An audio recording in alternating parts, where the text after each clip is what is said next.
چگل خوری کا جو عیب ہے، آج ہم اس کو ایک معمولی عیب سمجھتے ہیں، جبکہ چگل خور بہت بڑی نحوست اور بہت بڑی پریشانیوں مصیبتوں کا سبب بن جاتا ہے چگل خور انسان۔ علامہ ذہبی رحمۃ اللہ تعالیٰ علیہ ارشاد فرماتے ہیں کہ کسی منڈی میں ایک غلام بیچا جا رہا تھا، لوگ اس کو خریدنے کے لیے آئے اور جو بیچنے والا تھا وہ یہ ندا دے رہا تھا کہ اس غلام کے اندر کوئی عیب نہیں ہے سوائے اس کے کہ یہ چگل خور ہے۔ تو ایک شخص نے اس غلام کو خرید لیا اور چگل خوری کے عیب کو معمولی سمجھ کر کوئی توجہ نہ دی۔ غلام کی رقم ادا کر کے یہ خریدنے والا غلام کو اپنے مکان پر لے آیا، اپنے گھر لے آیا۔ چند دن گزرے تھے کہ اس غلام کے اندر جو چگل خوری کا عیب تھا، انسان کے اندر جو فطرت ہوتی ہے نا، وہ کبھی نہ کبھی ضرور باہر آنے لگتی ہے۔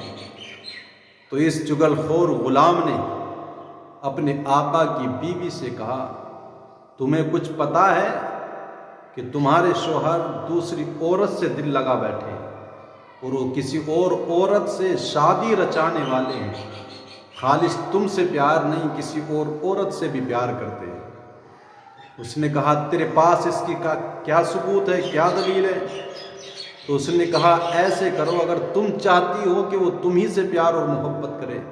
اور تمہارے علاوہ کسی کی محبت ان کے دل میں جگہ نہ کر پائے،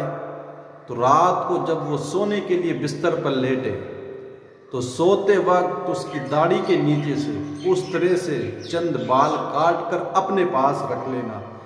ایسا کرنے سے صرف وہ تمہارے ہو کر کے رہیں گے، تمہاری محبت ان کے دل میں رہے گی۔ غلام کی بات کو سچا جان کر اس عورت نے اس طرح لے کر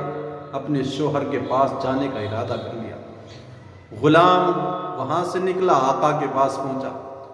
آقا سے کہا، بادشاہ سلامت، آپ کو کچھ معلوم ہے کہ آپ کی جو بیوی ہے اس کا کسی دوسرے مرد کے ساتھ افیئر چل رہا ہے اور وہ اس کے ساتھ دل لگا بیٹھی ہے، یہاں تک نوبت آن پہنچی ہے کہ ان لوگوں نے مل کر کے تمہیں ختم کرنے کا ارادہ کر لیا ہے، تمہاری بیوی تمہارے اوپر حملہ کرنے والی ہے جان لینے کے لیے۔ وہ کہا، اگر میری بات کو آپ سچ نہیں مانتے، یقین نہیں کرتے میرے بات پر، تو رات کو جب آپ بستر پر جائیں نا سونے کے لیے، بس یوں ہی لیٹ کر سونے والوں کا ڈھنگ اپنانا، یعنی دیکھنے والے کو ایسا لگے کہ آپ سو رہے ہیں لیکن آپ رہنا بیدار، اور پھر دیکھنا آپ کے ساتھ کیا ہوتا ہے۔ ادھر بیوی کے دل میں شک پیدا کیا، ادھر شوہر کو ورگلایا۔ اب رات آئی تو شوہر بستر پر لیٹا سونے کے لیے، ادھر چونکہ بیوی سے اس نے بتا دیا تھا داڑھی کے نیچے سے بال کاٹ کر کے لانے، ادھر شوہر لیٹا، بیوی اس طرح لے کر کے اس کی ٹھوڑی کی طرف بڑھی، اور جیسے اس نے ہاتھ بڑھایا بال کاٹنے کے لیے تو ادھر خاوند نے بیوی کا ہاتھ پکڑ لیا اور غلام کی بات کو سچ مان گیا بالکل کہ ہاں واقعی وہ سچ کہتا تھا، یہ تو ایسا کرنے پر آمادہ تھی، میری جان لینے والی تھی۔ اس لیے غلام کی بات کو یقین کر کے اب اس خاوند نے اپنی بیوی کو موت کے گھاٹ اتار دیا، مار ڈالا۔ چند دن گزرے تھے کہ بیوی کے میکے والوں نے، گھر والوں نے مل کر کے اس کے شوہر کو مار ڈالا۔ تو نہ بیوی رہ سکی نہ شوہر رہ سکا، کس وجہ سے؟ خالص ایک چگل خوری کی وجہ سے، ادھر کی ادھر، ادھر کی ادھر ایک غلام کے لگانے کی وجہ سے۔ تو کسی کے اندر جو عیب آپ کی نظروں میں آ جائے، آپ کے علم میں آ جائے کہ اس کے اندر یہ عیب ہے، تو آپ اس کے عیب کو معمولی سمجھ کر کے کوئی بھی غلط فہمی کے شکار نہ بنے، اور اس عیب کو معمولی سمجھ کر کے آپ اس سے بالکل نان جان نہ بنیں، اس لیے کہ جو عیب ہے وہ کبھی نہ کبھی اپنا رنگ لائے گا۔ جس طرح سے اس غلام نے اپنا عیب